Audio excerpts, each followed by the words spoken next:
Takže čau, vítám vás u videa, protože jsem žádný nenahrávala, takže jsem si dala do popisu kanálu Čuspus autobus, protože je to vtipný. Jsou to co ve škole. Máme 5 odběratelů, takže víte, proč je tady tma. A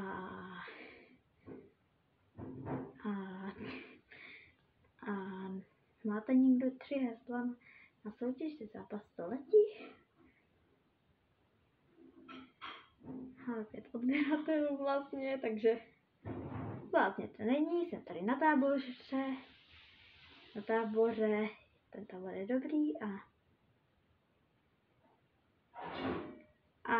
je 7. srpna, já jsem asi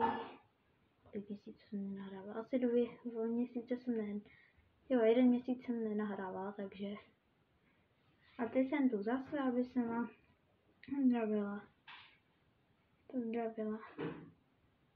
Už jste viděli video o zápasu století? Tak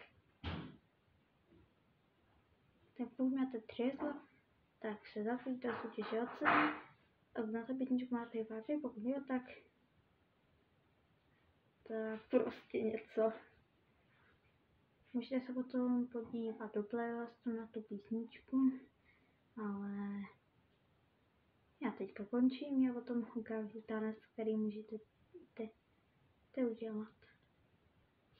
Tak čau a pa, Čuspus autobus.